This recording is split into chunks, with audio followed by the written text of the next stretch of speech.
नमस्कार. मी डॉक्टर सम्राट जानकर. पुन्हा एकदा गटफिट क्लबमध्ये तुमचं स्वागत आहे.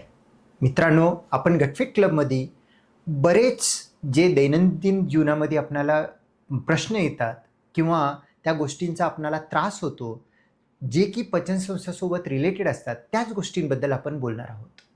आज आपण अशाच एक महत्त्वाच्या विषयावरती बोलणार आहोत. बरेच लोकं ओ-पी-डीमध्ये येतात, सांगतात, "मला काहीच नाही, पण तोंडाचा वास येतोय आणि मला पोटाचं ट्रीटमेंट करायचं आहे." तर मग ते तोंडाचा वास येणं आणि हा एक खरोखरचं बरेच लोकांना प्रॉब्लेम असतं. तर हे तोंडाचा वास का बरं येतो, त्याच गोष्टीबद्दल आज या व्हिडिओत आपण समजून घेण्याचा प्रयत्न करणार आहोत. व्हिडिओ चालू करण्याच्या अगोदर एक विनंती आहे.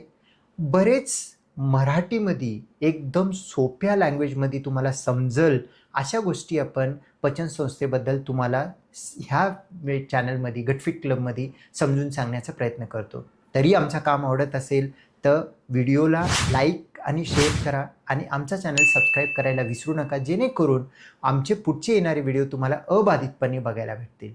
चला तर मग तोंडाचा वास का बरं येतो आणि त्याला कसं बरं केलं जातं, एक गॅस्ट्रोएंटरॉलॉजिस्ट म्हणजे पोट विकार तज्ज्ञ म्हणून आम्ही कसं त्याचा ट्रीटमेंट करतो ह्याबद्दल तुम्हाला सांगण्याचा प्रयत्न करू. आणि तुम्हाला हे समजलं तर त्याच्यामधून सुद्धा तुम्हाला माहिती भेटेल आणि त्याच्यामधून तुम्हाला त्या प्रॉब्लेममधून बाहेर येण्यासाठी एक उपाय भेटेल.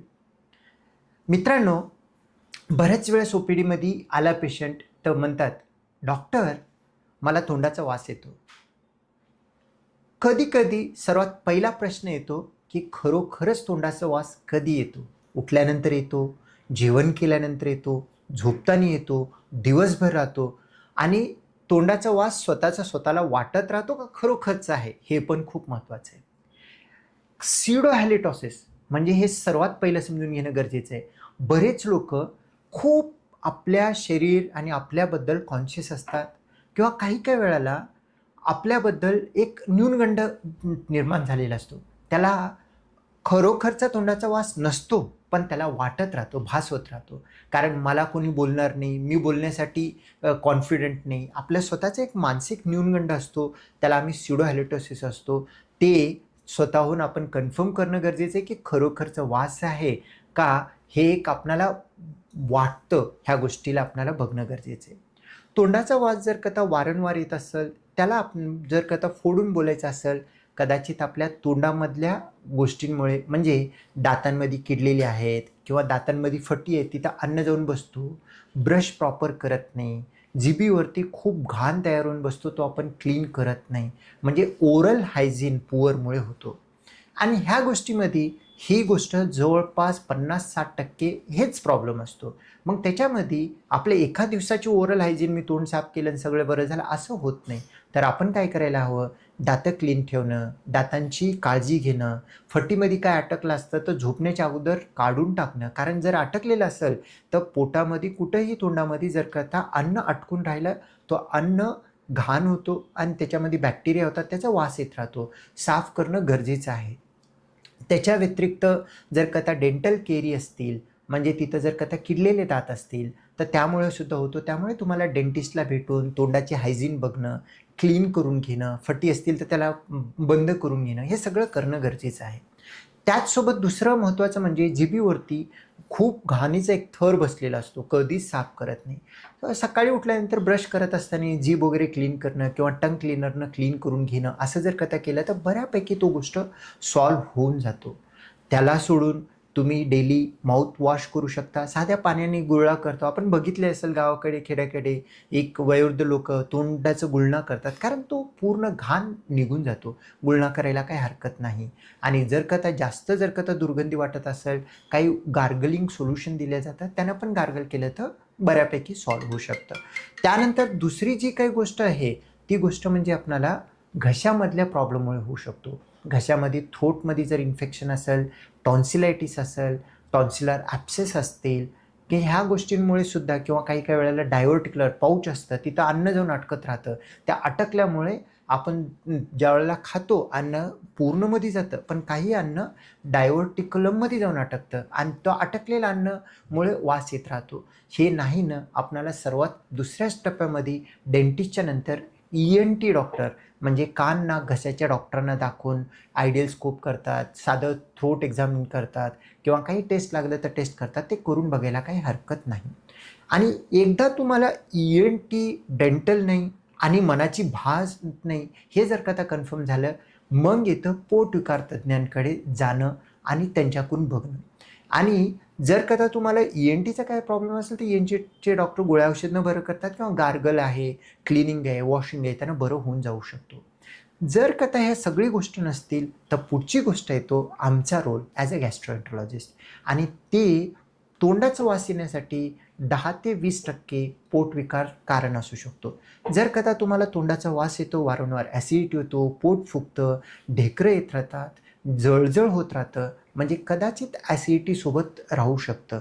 ॲसिडिटी म्हणजे जास्त ॲसिड लेवल आहे किंवा तिथं तुम्हाला H. पायलोरी इन्फेक्शन आहे, तरीसुद्धा तोंडाचा वास वारंवार येऊ शकतं. आणि किंवा तुम्हाला आम्लपित्त जास्त होऊन पित्त वरती येत राहतं, त्यामुळे सुद्धा होतो. काही काही पेशंटला इसोफेजियल प्रॉब्लेम म्हणजे फूड पाईपचं ॲकिलेजिया असेल. काय होतं त्या पेशंटमध्ये, ॲकिलेजिया अर्ली फेजमध्ये गिळायला त्रास होतो, पण जसं त्याला दुर्लक्ष केला जातो, इसोफेगस फूड पाईपचं साईज वाढत राहतं, अन्न पूर्ण येऊन अन्ननलिकामध्ये भरून बसायला चालू होतं. आणि भरून बसलेलं अन्न तुम्ही झोपून पण राहिलं तर ते तिथं अन्न राहतं. अन्न ॲसिडसोबत मिक्स होत नाही, कारण जठरामध्ये जाऊन ॲसिडसोबत मिक्स झालं तर अन्न पुढे होऊन डायजेशन होत राहतं. पण तुमच्या अन्ननलिकामध्ये अन्न भरून आहे किंवा तुमच्या स्टमक जो काही जठर आहे, जठराच्या तोंडाला काही तो ब्लॉकेज आहे म्हणून तिथं अन्न भरून आहे, खाली अन्न जात नसेल, तो अन्नाचा जो काही वेस्ट तयार होतो किंवा अन्न जो काही डिग्रेड होतो तिथल्या तिथं राहतो, त्याच्यामध्ये बॅक्टेरिया होऊन त्याचे वास येतात. मग ह्या सगळ्या गोष्टींमध्ये आपल्याला एक एंडोस्कोपी जर का त्या केलं तर इसोफेगसचा ॲकिलेजिया नाही ना, अन्न तिथं जमा होऊन बसत नाही ना, किंवा तुमच्या स्टमकमध्ये ब्लॉकेज नाही ना, अन्न तिथं जमा होत नाही ना, काय H. पायलोरी इन्फेक्शन आहे का, हे सगळं आपल्याला बघायला भेटतं आणि त्याच्यावरून आपल्याला ट्रीटमेंट करायला योग्य मार्ग भेटू शकतो.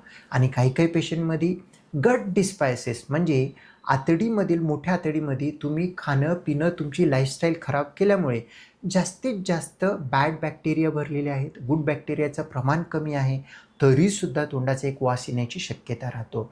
ह्याच्या व्यतिरिक्त काही पेशंटला किडनीचं फेल्युअर असेल तर त्याच्यामध्ये एक विशिष्ट प्रकारचा तोंडाचा वास येतो. काही पेशंटला डायबिटीज असेल त्याच्यामध्ये पण एक विशिष्ट प्रकारचा वास येऊ शकतो. आणि लिव्हर फेल्युअरमध्ये हिपॅटिक एन्केफ किंवा हिपॅटिक स्मेल म्हणतो, लिव्हरचं फेल्युअरचं जर कथा असेल त्याच्यामध्ये पण एक तोंडाचं एक घाण वास येण्याची शक्यता राहतो. हे सगळे पॉसिबल कॉज आहे. खरं सांगायचं झालं तर 50-60% आपणाला तोंड म्हणजे डेंटिस्टकडेच काम असतो, दात किंवा तोंडाचा प्रॉब्लेम किंवा जिभीवरचा प्रॉब्लेम, आणि 20-30% घशातला प्रॉब्लेम असू शकतो, कान नाक घशाच्या प्रॉब्लेममुळे. आणि उरलेले 10-20% तुम्हाला ॲसिडिटी झालं, फूड पाईपचं ब्लॉकेज झालं, जठराचं ब्लॉकेज झालं, H. पायलोरी इन्फेक्शन झालं किंवा गट डिस्पायसिस म्हणजे आतडींमधलं, मोठ्या आतडींमधलं बॅड बॅक्टेरिया वाढणं आणि गुड बॅक्टेरिया कमी होणं हा पण एक कारण असू शकतो. आणि त्याच्या व्यतिरिक्त म्हणजे डायबिटीज अनकंट्रोल्ड आहे, लिव्हरचा प्रॉब्लेम आहे, हिपॅटिक प्रॉब्लेम असेल किंवा किडनी फेल झालेली असेल, किडनी फेल्युअरकडे जात असेल, तरीसुद्धा तोंडाचा वास येऊ शकतो. हा खूप रेअर आहे. तर मित्रांनो, हा सगळ्या गोष्टी आपणाला तोंडाचा वास येण्याचे कारणं असतात. पण तुम्हाला तोंडाचा वास येत आहे म्हणून मला डायबिटीज आहे का, मला लिव्हर फेल झालं का, मला किडनी फेल झालं का, असा विचार करण्याची गरज नाही. तर तोंडाचा वास येत असेल, सर्वात पहिलं हे खरोखरचं तोंडाचा वास आहे का तुमची मनाची भ्रांती आहे हे बघणं गरजेचं आहे. आणि काही काही वेळेला पुढचा पर्सन एकच पर्सन आहे, तो जर सांगत असेल तर ते पण चुकीचं आहे. खरोखर जर का तर वाटत असेल तर मग तुम्हाला त्याच्याबद्दल विचार करणं गरजेचं आहे. आणि तोंडाचा वास येत नसेल तरीसुद्धा तोंडाची स्वच्छता ठेवणं, हायजीन ठेवणं, अन्न अटकणं अवॉइड करणं, अन्नपदार्थ झोपण्याच्या अगोदर सकाळी एकदा संध्याकाळी एकदा दात घासून तोंड स्वच्छ करणं, जीभ स्वच्छ करणं, घसाचं गार्गल करणं, हे जर का तुम्ही रुटीन प्रॅक्टिस जर का ठेवलं, तोंडाची दुर्गंधी किंवा तोंडाचा वास येणं कमी होऊ शकतो. त्यामुळे तुम्हाला पण वाईट वाटणार नाही, एम्बॅरेसमेंट फील होणार नाही किंवा पुढचं कोणी येऊन तुम्हाला बोलणार नाही की तुमचं तोंडाचा वास येतो. ह्या सगळ्या गोष्टी आपण काळजी घेऊ शकतो. जिथं तुम्ही स्वच्छता ठेवताय, डेंटिस्टचं काही नाही आहे, ENT डॉक्टर काही नाही म्हणतात, त्यानंतर एखाद्या चांगल्या गॅस्ट्रोला भेटून बाकीच्या गोष्टींची तपासणी करून तुमचा तोंडाचा वासाचं ट्रीटमेंट करू शकता आणि हे बरं होऊ शकतो. पण नक्कीच ह्या गोष्टीमध्ये वेळ लागतो. ॲसिडिटीसारखं आलो आणि गोळ्या घेतल्या आणि बरं झालं असं होत नाही. तरी तुम्हाला किंवा कोणाच्या तोंडाचा वास येत असेल, तुमचं मित्र आहे आणि घरातलं कुटुंबामधलं कोणी पर्सन आहे, त्यांना आणि ज्यांना वाटेल त्यांना ही व्हिडिओ शेअर करा. आणि व्हिडिओ आवडली आणि आमचा माहिती आवडला असेल तर लाईक करा आणि आमचा चॅनल गटफिट क्लब सबस्क्राईब करायला विसरू नका. धन्यवाद.